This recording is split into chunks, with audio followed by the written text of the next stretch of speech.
Hello, ladies and gentlemen, and welcome to another episode of the Daily Friend Wrap. I'm your host, Nicholas Lorimer, and today I'm joined by Mr. Terence Corrigan for what I believe is his first Daily Friend Wrap. So without any further ado, let's get into the news of today.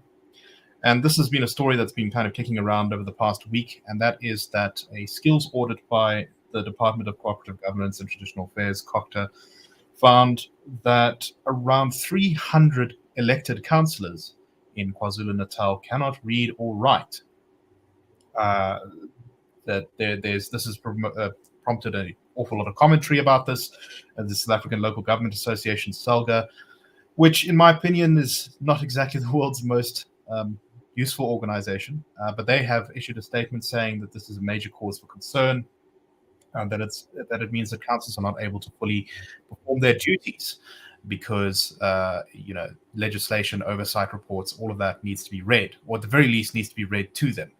Which can create significant problems. So, Terence, my general thoughts on this kind of thing is I'm very hesitant to say that education is the key to good governance. I think that if the government was made up entirely of PhDs, it would probably be worse run rather than better run. And yet, one does feel like there needs to be at least a kind of bare minimum here. Even if you're the most well-meaning, engaged, activist councillor in the world, and you truly do care about your constituents and you care about representing them, you're just not going to be able to perform your functions properly as a councillor if you can't read or write. What's your take on this story? Well, I think that you're quite correct. Well, there's certain professional categories that might require particular qualifications. And while a higher level of education is, of course, an impressive thing, and I think an inherently positive thing, the principle of representative democracy is that that should not be a bar. But right. I think written into the assumption is that certain minima are available, and one of them is simply the ability to digest information. There's been a great deal that's been said in recent years about data being a human right and the need to use electronic platforms. But if one isn't able to sort of imbibe the written word, and I suspect that what this is talking about, these 300, doesn't mean that they have no education at all. You might well be talking about functional literacy. Right. People who are, but that is in itself an extreme problem. There are numerous documents that an official or a councillor needs to fill out, if only for his or her vetting process. Those reports, yes, in principle, somebody could read them to you, but without the ability to read yourself, the ability to go back and check on something, becomes almost impossible. Yeah, this actually has been going on for years. I remember in the I think it was the Newcastle Council. I'm from that area of the country. There was a suggestion made that all councillors should submit their CVs for some sort of central storage, and a number of them objected to this on the basis that they lack the ability to assemble a CV. And I think that sort of minimalistic ability to engage with records and information makes the task of representation and engagement with government almost impossible. No, definitely, and it creates a scope for bureaucrats and officials who are supposed to be overseen by councillors to kind of get away with things. Yes. If the councillors are struggling to just get access to these reports because they can't read or write.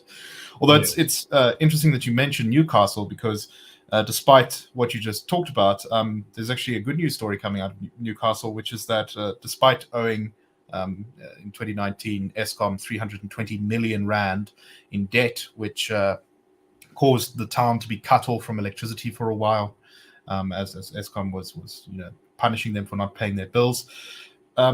It looks like they are about to be able to pay off a significant proportion of their debt way ahead of schedule. And as a result, Eskom is very happy to say that it looks like Newcastle is up to date with its accounts.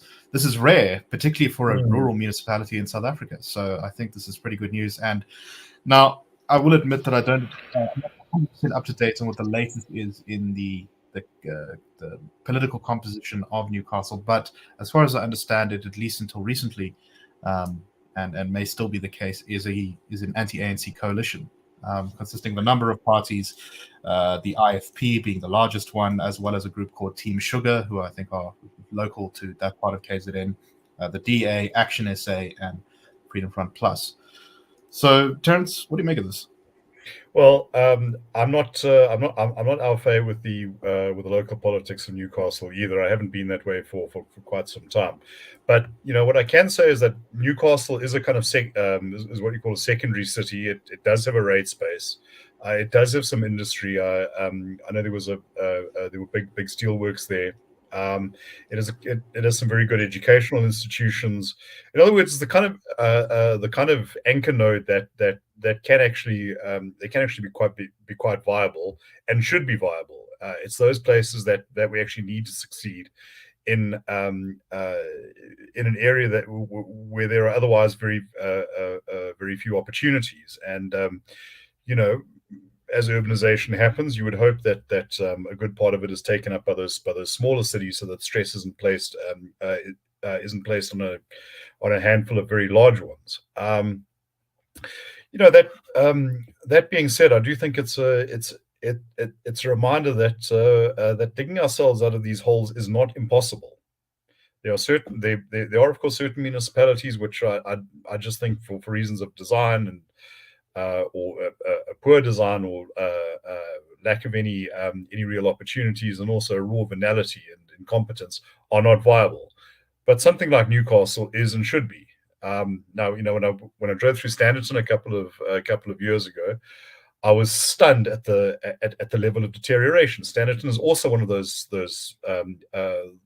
fair-sized communities. It should have a rate space, and should be sustainable. But as I say, there's something to be said about a city in which the quality of the road deteriorates as you leave a rural road and into the urban. And that's a very bad sign. Yes. Definitely. All right. Well, let's move on now to our next story. I think the Newcastle one is, as you say, Terence, a very good example of how you actually can fix some of these problems. It's not all intractable and hopeless. So a while ago, I think he was formerly leader of the DA in the Western Cape, but he was at least he was most recently the Speaker of the Western Cape Provincial Parliament, Masizola Nkasela. He was accused of inflating, I think, his credentials, and ended up leaving the Democratic Alliance. Well, he says that he is now, after having been a DA member for 21 years, has said that he is going to be starting his own political party. He says that he was prompted to start his own political party after he was approached by various community activists and leaders to create what he called a viable political alternative. He said, quote, "I decided to take up this new and refreshed mandate and part ways with the DA, not only because of the denialist in the DA who denies the pains that still exist in our country that were caused by colonialism and apartheid, but also because South Africans are desperate for change. They're desperate for a viable alternative. This new political party will provide the citizens of South Africa with the change we all need." So the name has not yet been announced of this party. So we will have to see what comes of it. But Terence, what do you make of this? I think this is there are still many political parties that are going to be created in the next few weeks, next few months, as we build up towards the election next year. But I don't feel like this one probably has much chance of getting off the ground.